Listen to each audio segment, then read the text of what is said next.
கன்னியாகுமரி விவேகானந்தர் மண்டபத்தில் 45 மணி நேர தியானத்தை நிறைவு செய்த பிரதமர் மோடி திருவள்ளுவர் சிலைக்கு மாலை அணிவித்து மரியாதை செலுத்தி வருகிறார்.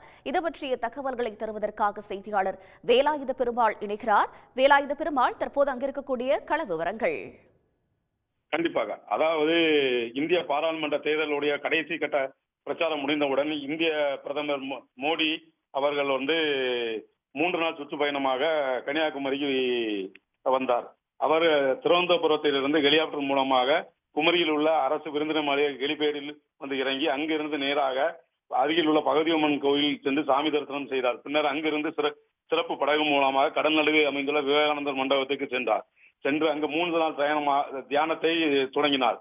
தினந்தோறும் தன்னுடைய அன்றாட பணிகளை செய்துவிட்டு தொடர்ந்து தியானத்தில் ஈடுபட்டு வந்தார். அவருடைய தியானமானது இன்று மதியத்துடன் முடிவடைந்தது.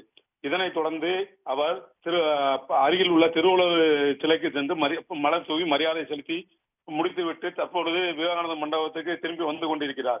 இந்நிலையில் பிரதமர் மோடி 3 நாள் பயணமாக கன்னியாகுமரி வந்ததை தொடர்ந்து கன்னியாகுமரியில் பலத்த போலீஸ் பாதுகாப்பு, காவல்துறை பாதுகாப்பு மற்றும் கடல்வழி பாதுகாப்பு, வான்வழி பாதுகாப்பு என 3 வழிகளிலும் கடுமையான பாதுகாப்பு ஏற்பாடுகள் செய்யப்பட்டிருந்தன.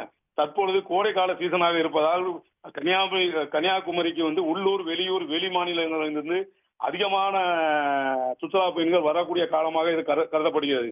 இதனை நம்பி பல லட்சக்கணக்கான தொகையை ஒவ்வொரு அங்கு கடை வைத்திருப்பவர்களும் போட்டு முதலீடு செய்து இந்த காலத்தில் தங்களுடைய வருமானத்தை ஈட்டக்கூடிய காலமாகவும் கருதப்படுகிறது. இவ்வாறு 3 நாள் பயணமாக பிரதமர் மோடி வந்துள்ள காரணத்தினால் இவர்களுடைய வியாபாரம் முற்றிலுமாக தடைபட்டுள்ளது. இதனால் வியாபாரிகள் லட்சக்கணக்கான ரூபாய் தங்கள் வருவாயை இழந்துள்ளார்கள். அதே போல் குமரிக்கு ஆவலுடன் பல்வேறு பகுதிகளிலிருந்து வாகனங்கள் மூலமாகவும் ரயில் மூலமாகவும் வந்திருந்த வடநாட்டு பயணிகள், பிறகு தமிழ்நாட்டிலிருந்து வந்த பயணிகள், குடும்பத்துடன் வந்தவர்கள் அனைவருமே மிகுந்த ஏமாற்றமும் அடைந்துள்ளார்கள். காரணம் என்னவென்றால் கடுமையான கட்டுப்பாடுகள்.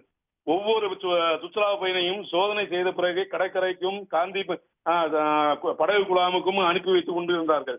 தொடர்ந்து இந்த 3 நாட்களும் எப்பொழுது படகு சேவை நடக்கும், எப்பொழுது படகு சேவை நிப்பாட்டப்படும், விவேகானந்தர் மண்டபத்துக்கு சென்ற சுற்றுலா பயணிகள் எப்பொழுது திடீரென அனுப்பப்படுவார்கள், இல்லை நம்மளை அங்கு நிரந்தரமாக தங்க வைப்பார்களா 2 நாட்களுக்கு என்கிற ஒரு அச்சத்துடனே சுற்றுலா பயணிகள் பெரும்பாலும் இருந்து வந்தார்கள். இதன் காரணமாக குமரி முனைக்கு வந்த பெரும்பாலான சுற்றுலா பயணிகள் குமரி மாவட்டத்தின் பிற பகுதிகளான திருப்பரப்பு, தொட்டில் பாலம் இந்த மாதிரி பகுதிகளுக்கு செல்ல ஆரம்பித்துவிட்டார்கள்.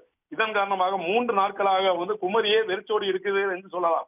அதே போல அறை விடுதிகள், சுற்றுலா பயணிகள் அதிகமாக இந்த காலகட்டத்தில் தான் குமரியில் உள்ள நூற்றுக்கணக்கான அறைகளில் விடுதிகள் எடுத்து தங்கியிருப்பார்கள். போலீசாரின் கெடுபிடி காரணமாகவும் அச்சம் காரணமாகவும் அவர்கள் முழுவதுமாக ஏறக்குறைய நாகர்கோவில் சுற்றுவட்டார பகுதியில் உள்ள விடுதிகளுக்கு செல்ல ஆரம்பித்து விட்டார்கள்.